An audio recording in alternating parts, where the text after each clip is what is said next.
கிட்டத்தட்ட ஒரு 910 நாட்களுக்கு மேல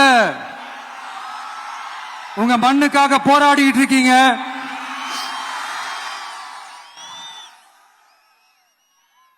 உங்க போராட்டத்தை பத்தி ராகுல்னு ஒரு பையன், சின்ன பையன் பேசினது நான் கேட்டேன்.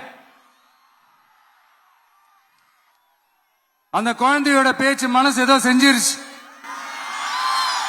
உடனே உங்க எல்லாரையும் பார்க்கணும்னு தோணுச்சு, உங்க எல்லாரையும் கூட பேசி ஆகணும்னு தோணுச்சு. உங்க எல்லாரு கூட நான் நிப்பேன், நீ தொடர்ந்து நிப்பேன் சொல்லணும்னு தோணுச்சு.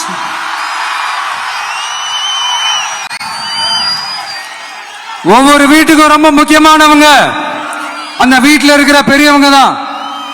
அதே மாதிரிதான் நம்ம நாட்டுக்கு ரொம்ப முக்கியமானவங்க உங்களை மாதிரி விவசாயிங்க தான். அதனால உங்களை மாதிரி விவசாயிகளோட காலடி மண்ணை தொட்டு கும்பிட்டு தான் என்னோட பயணத்தை தொடங்கணும்னு ஒரு முடிவோட தான் இருந்தேன். அதுக்கு சரியான இடம் இதுதான் எனக்கு தோணுச்சு.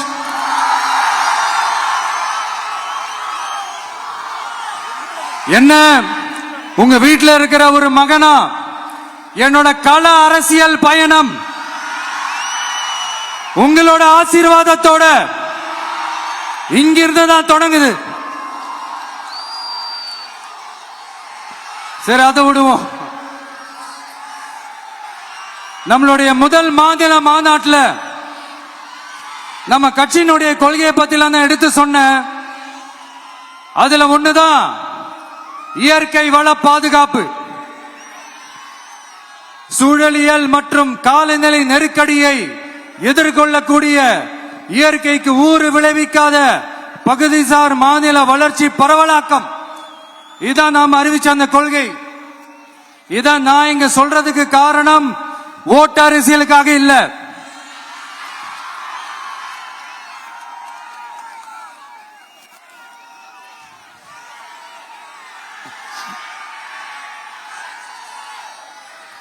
இன்னொரு தீர்மானம் அதே மாநில மாநாட்டில் நான் சொன்னேன்.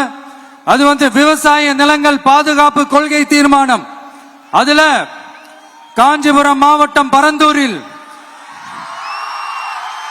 1000க்கும் மேற்பட்ட ஏக்கர் பரப்பளவில் 13 நீர்நிலைகளை அழிச்சு சென்னையை நிரந்தரமாக வெள்ளக்காடாக்கும் திட்டத்தை ஒன்றிய மாநில அரசுகள் கைவிட வேண்டும் வலியுறுத்தின.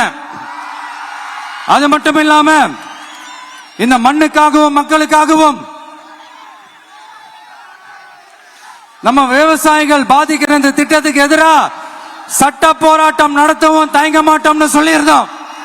அத இங்க உங்க முன்னாடி ரொம்ப ஸ்ட்ராங்கா வலியுறுத்துறேன். இந்த பிரச்சனையில நான் உங்களோட உறுதியா நிப்பேன். இன்னொரு முக்கியமான விஷயம், நம்மள ஆண்டுகிட்டு இருக்கிற ஒன்றிய அரசுக்கும் மாநில அரசுக்கும் நான் சொல்லணும்னு நினைக்கிறேன். நான் இங்க வளர்ச்சிக்கு எதிரானவெல்லாம் கிடையாது. ஏர்போர்ட்டே வரக்கூடாதுன்னு நான் சொல்லல, இந்த இடத்துல வரக்கூடாதுன்னு நான் சொல்றேன். இதை நான் சொல்லலன்னு வைங்களேன், இவன் வளர்ச்சிக்கு எதிரானவன் அப்படி இப்படின்னு சொல்லி ஒரு கதையை கட்டி ஆரம்பிச்சிருவாங்க. சரி, நமக்கு அதை பத்தி எல்லாம் கவலை இல்லைன்னு வைங்க.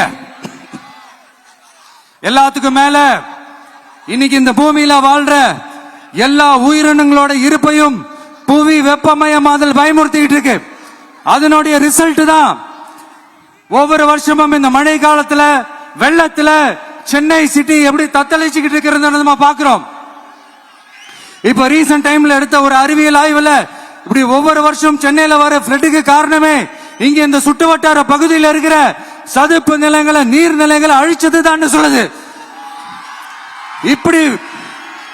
இப்படி ஒரு சூழல் இருக்கும் போது 90% ஆஃப் விவசாய நிலங்கள் 90% ஆஃப் நீர்நிலைகளை அழிச்சு இங்க இந்த பரந்தூர் விமான நிலையத்தை கொண்டு வரணும்னு எடுக்கிற அந்த முடிவை எந்த அரசா இருந்தாலும் அது மக்கள் விரோத அரசா தான் இருக்க முடியும்.